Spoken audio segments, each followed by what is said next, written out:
HSC পরীক্ষা দিয়ে রাজধানীর বিভিন্ন পয়েন্টে আজও শিক্ষার্থীদের সড়ক অবরোধ। শিক্ষামন্ত্রীর পদত্যাগ সহ ৩ দফা দাবি। অতীতে রাজনৈতিক কারণে মুক্তিযুদ্ধে শহীদদের তালিকা হয়নি। সংসদে প্রধানমন্ত্রী। দখল করা খেলার মাঠ ও পার্ক উদ্ধারে অভিযান চলবে। এবং দেশে গণতন্ত্র ফিরিয়েছে জুলাই গণঅভ্যুত্থান। গণকবর নদীতে ভাসিয়ে দেওয়া শহীদদের শনাক্তে কাজ চলছে। মৃত্যু ছাড়াতে পারে ১৪০০।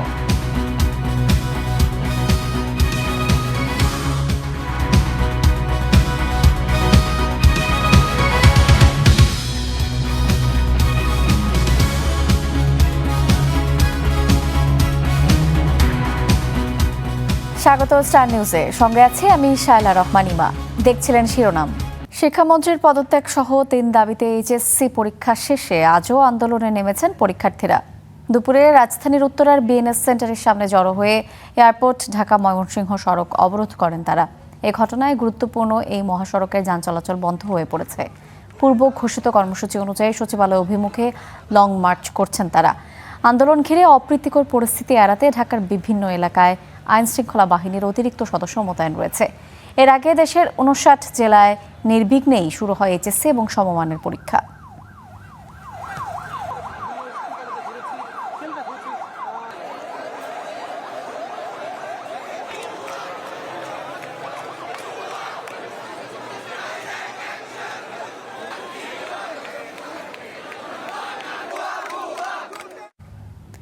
শিক্ষার্থীদের আন্দোলনের খবর জানাতে এই মুহূর্তে উত্তরায় আছেন সহকর্মী এইচ.এম. ইমরান, এবং আমরা সরাসরি যাচ্ছি ইমরানের কাছে।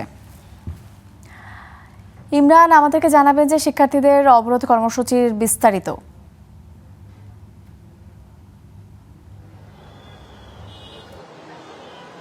ইমা, আজকে লং মার্চ টু শিক্ষা মন্ত্রণালয় এমন একটি কর্মসূচি গতকাল রাতে ঘোষণা দিয়েছিলেন এইচএসসি পরীক্ষার্থীরা, অর্থাৎ একাংশ তারা। তবে আজকে পরীক্ষায় অংশগ্রহণ করেছেন। অংশগ্রহণের আগে আমরা কোনো আন্দোলন তাদের দেখিনি। উত্তরার বিভিন্ন জায়গায় ঘুরেছি, কেন্দ্রে ঘুরেছি। তবে ১টা নাগাদ যখন পরীক্ষা শেষ হয় তারপরে আসলে উত্তরা যে বিএনএস সেন্টার রয়েছে সেখানে তার সামনে এসে শিক্ষার্থীরা সড়ক অবরোধ করে এবং প্রায় ৪ ঘন্টা নাগাদ এই বিএনএস সেন্টারের সামনে সড়ক অবরোধ অবস্থায় ছিল। কিছুক্ষণ আগে তারা আইন শৃঙ্খলা রক্ষাকারী বাহিনীর সঙ্গে কথা বলে একাংশ তারা এই সড়কটি ছেড়ে দিয়েছে এবং যার ফলশ্রুতিতে যান চলাচল এখন কিন্তু স্বাভাবিক। তবে আরেকটি অংশ পরীক্ষার্থীদের যারা ৩ দফা দাবি নিয়ে আসলে গতকাল আন্দোলন করেছিলেন রাজধানী সহ দেশের বিভিন্ন জায়গায়, তবে ৩ দফা দাবি থেকে তারা এখন ১ দফা দাবিতে সরে এসেছে লং মার্চ টু শিক্ষা মন্ত্রণালয়, সেদিকে কিন্তু তারা ধাবিত হয়েছেন।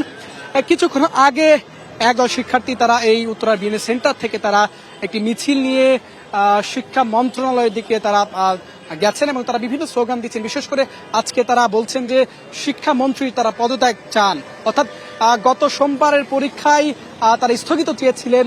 সেই পরীক্ষায় অনেকেই অংশগ্রহণ করতে পারেননি, তারা অভিযোগ করছেন, যার ফলশ্রুতিতে শিক্ষা মন্ত্রণালয় অভিমুখে লং মার্চের যে ঘোষণা দিয়েছিলেন সেই লং মার্চটি তারা পালন করছেন একদল শিক্ষার্থী। তবে এই উত্তরার যে সড়ক রয়েছে সেই সড়ক কিন্তু তারা অবরোধ করে রেখেছিলেন। এখন আমরা পরিস্থিতি স্বাভাবিক দেখছি। শিক্ষার্থীদের এই সড়ক অবরোধের ফলে অতিরিক্ত পুলিশ মোতায়েন করা হয়েছে এই উত্তরায় এবং আইনশৃঙ্খলা রক্ষাকারী বাহিনীও খুব সুশৃঙ্খলভাবে তাদের বোঝানোর চেষ্টা করছিলেন। ইমা, এই ছিল সবশেষ। ইমরান, আপনাকে ধন্যবাদ। তাই এলো ইনোভার, যেন আপনি লাইফে থাকেন রেডি প্রতিদিন। ইনোভার, ডিজাইনড ফর নাও। বৈরী আবহাওয়ার কারণে যারা পরীক্ষা দিতে পারেননি তারা চট্টগ্রাম বোর্ডের অভিন্ন প্রশ্নপত্রে পরীক্ষা দিতে পারবেন। সংসদে এই কথা জানিয়েছেন শিক্ষামন্ত্রী এহসানুল হক মিলন।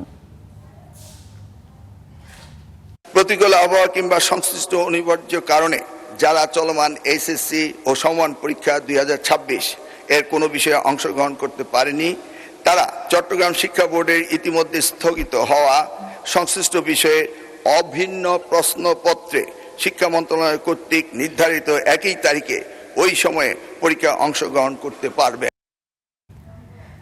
অতীতে রাজনৈতিক কারণে মুক্তিযুদ্ধে শহীদদের সঠিক তালিকা করা হয়নি এমন অভিযোগ করে প্রধানমন্ত্রী তারেক রহমান বলেছেন, মুক্তিযুদ্ধ বিষয়ক মন্ত্রণালয় একটি কমিটি গঠন করে এই বিষয়ে কাজ করছে। দুপুরে ডেপুটি স্পিকার ব্যারিস্টার কায়সার কামালের সভাপতিত্বে অধিবেশন শুরু হলে শুরুতেই অনুষ্ঠিত হয় প্রধানমন্ত্রীর জন্য নির্ধারিত প্রশ্নোত্তর পর্ব।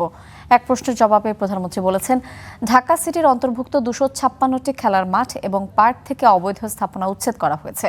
গাজীপুর সিটির 57টি ওয়ার্ডে 57টি খেলার মাঠ এবং পার্ক নির্মাণ করা হবে।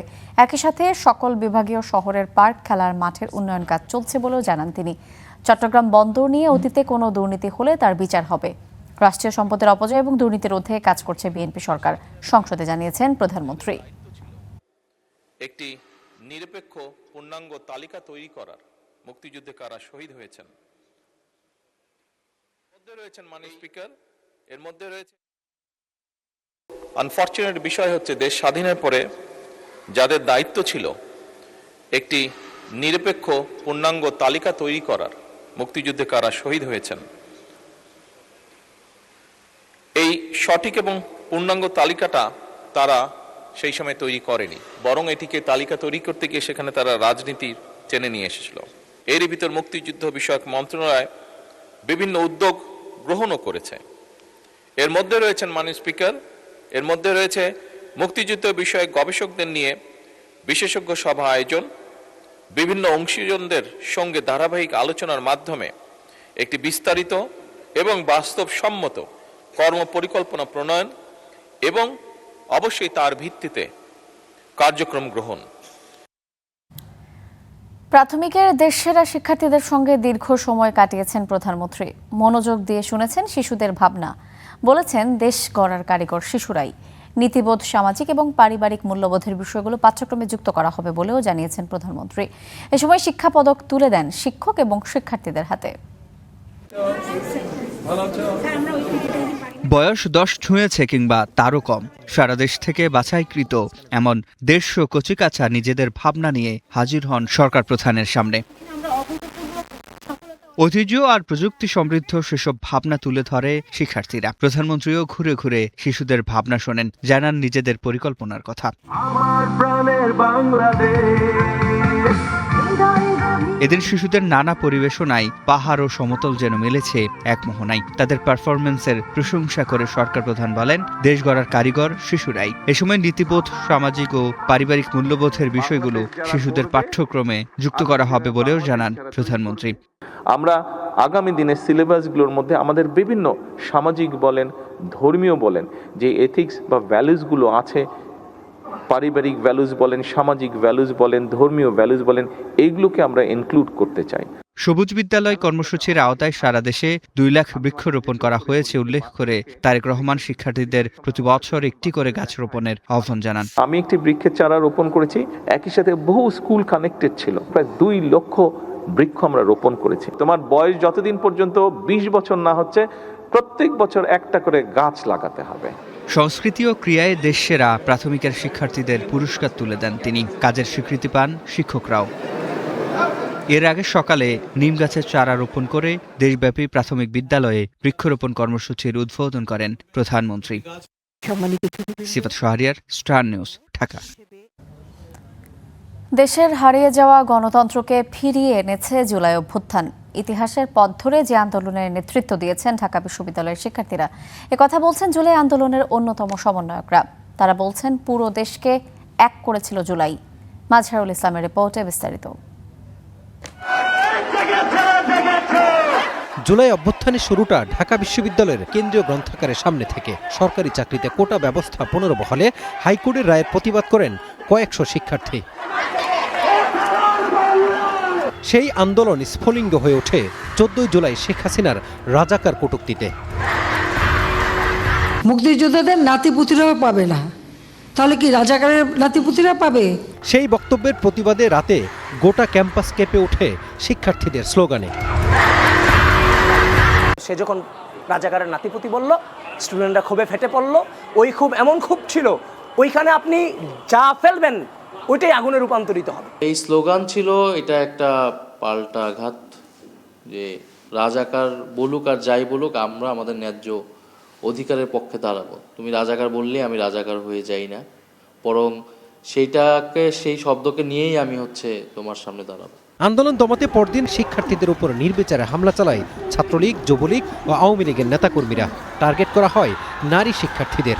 কার্জন হলের সামনে মধ্যরাত পর্যন্ত চলে ধাওয়া পাল্টা ধাওয়া। 15 জুলাই যখন আমরা দেখলাম যে মেয়েরা থাকার কারণে আক্রমণ করবে না, এই কথাটা যেমন সত্য না, তেমনি শুধুমাত্র মেয়েদেরকে টার্গেট করেই 15 জুলাই আসলে আক্রমণটা চালানো হয়েছে। তা বিরোধী আন্দোলন গণ অভ্যুত্থানের দিকে নিয়ে গেছে এবং এইটা নিয়ে যাওয়ার পেছনে সবচেয়ে বড় ভূমিকা ছিল আমাদের দেশের নারীদেরকে। ঢাকা বিশ্ববিদ্যালয়ের ছাত্রলীগের পোস্টেড নেতা সহ আমরা দেখেছি হচ্ছে তাদের ভাড়া করা মানুষজন এবং তাদের মহানগরের যে ছাত্রলীগের মানুষজন ছিল তারা কিন্তু হামলা করে। 16 জুলাই মধ্যরাত থেকে 17 জুলাই সকাল পর্যন্ত বিভিন্ন আবাসিক হল থেকে ছাত্রলীগের নেতাকর্মীদের বের করে দেন সাধারণ শিক্ষার্থীরা। পতন হয় দীর্ঘ প্রায় 1.5 দশকের ছাত্রলীগের আধিপত্যের। 16 জুলাই যখন আমরা শহীদ মিনার থেকে মিছিল নিয়ে হলগুলোতে গেলাম, আমরা সিদ্ধান্ত নিয়েছিলাম প্রত্যেকটা হল থেকে ছাত্রলীগকে আমরা বের করে দেব এবং প্রত্যেকটা হল ছাত্রলীগ মুক্ত হবে এবং ঢাকা বিশ্ববিদ্যালয় ছাত্রলীগ মুক্ত হওয়া মানে বাংলাদেশ ফেসিবাদ মুক্ত হওয়া। এবং সে অনুযায়ী আমরা রাতেই প্ল্যান করছিলাম, বিভিন্ন স্টেক হোল্ডার, প্রথমে রোকেয়া হল দিয়ে শুরু হলো এবং একে একে মেয়েদের হলগুলো প্রত্যেকটা হল ছাত্রলীগ মুক্ত হলো। প্রত্যেকটা হলে অধিকাংশ যারা ছাত্রলীগ ছিল তারা আগের দিন যখন রিভোল্ট শুরু হয়েছে, বিদ্রোহ, তারা পালিয়ে গিয়েছে। আর যে হাতে গোনা কয়েকজন ছিল তারা ভয়ে ক্যাম্পাস ছেড়ে দিয়েছে। সংঘাতময় সেই সময়ে শিক্ষার্থীদের পাশে দাঁড়ান ঢাকা বিশ্ববিদ্যালয়ের শিক্ষকদের একাংশ। ছাত্রলীগ 15 জুলাই যখন সাধারণ ছাত্রছাত্রীদের উপর আক্রমণ করলো, তখন আমাদের মনে হয়েছে যে শিক্ষকরা এবং অন্য সাধারণ ছাত্রছাত্রীরা আর আলাদা থাকতে পারেনি, শিক্ষকরাও ছাত্রছাত্রীদের আন্দোলনের সঙ্গে একাত্ম হয়েছে। একজন শিক্ষক হিসেবে, একজন মানুষ হিসেবে আমরা যারা তখন প্রত্যক্ষ করেছি, রাজপথের থেকে আমরা যারা দেখেছি, তাদের বিবেকের যে জায়গাটা, বিবেকের যে তাড়নাটা, সেটাই আমাদের সবচেয়ে বড় ভূমিকা রেখেছে। পরে ঢাকা বিশ্ববিদ্যালয়ের শিক্ষার্থীদের নেতৃত্বে দেশ জুড়ে ছড়িয়ে পড়ে আন্দোলন, যাতে ফেসিবাদ থেকে মুক্তি পায় দেশ। শুরু হয় নতুন এক দিগন্তের।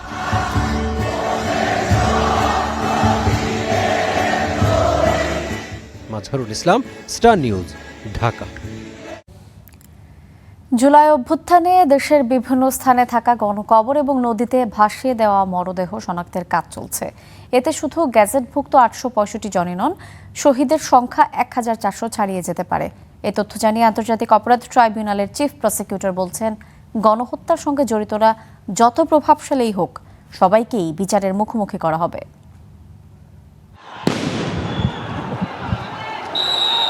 24 জুলাই গণ অভ্যুত্থানে কোটা সংস্কার আন্দোলন দমাতে নজিরবিহীন শক্তি প্রয়োগ করে রাষ্ট্রীয় বাহিনী।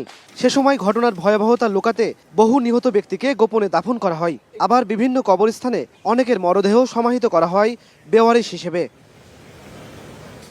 বুধবার রাজধানীর রায়ের বাজারে জুলাই শহীদদের গণকবর পরিদর্শন করেন আন্তর্জাতিক অপরাধ ট্রাইব্যুনালের চিফ প্রসিকিউটর আমিনুল ইসলাম।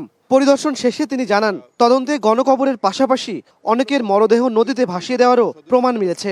তারা এন্ট্রি ছাড়াই তারা দাফন করতেন, সেখানে সুরত করতে দেওয়া হতো না, পোস্টমর্টম করতে দেওয়া হতো না, বা ইভেন দেন হাসপাতালগুলো রেজিস্টারে তারা এন্ট্রি পর্যন্ত করতেন না। ঢাকারই একটি নিকটস্থ নদীতে একটি হাসপাতাল থেকে অনেক ডেড বডি পানিতে ভাসিয়ে দেওয়া হয়েছে। সেই তথ্য আমরা ইনভেস্টিগেশনে পেয়েছি। আমরা সেই হাসপাতালের তখনকার কর্তৃপক্ষ সহ যারা এই অপরাধের সাথে যারা জড়িত ছিল, আমরা তাদেরকেও শনাক্তের চেষ্টা করছি এবং তাদেরকেও আমরা বিচারের আওতায় ইনশাল্লাহ নিয়ে আসবো।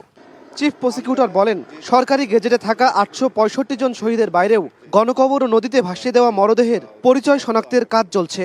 সব মরদেহ শনাক্ত করা গেলে শহীদের প্রকৃত সংখ্যা 1400 ছাড়িয়ে যেতে পারে। এবং প্রত্যেকটি গণকবরে আমাদের যে ডিএনএর মাধ্যমে আমাদের সেই শহীদদের লাশ শনাক্তকরণের জন্য আমাদের ইনভেস্টিগেশনের পক্ষ থেকে আমরা সেইভাবে কাজ করেছি। অনেকে ডিএনএ টেস্টের মাধ্যমে আমরা কিছু কিছু রিপোর্ট আমরা পেয়েছি। আরও আমাদের তদন্ত অব্যাহত আছে এবং যেভাবে তাদেরকে শনাক্ত করা সম্ভব হয় সেভাবে আমরা কাজ করে যাচ্ছি।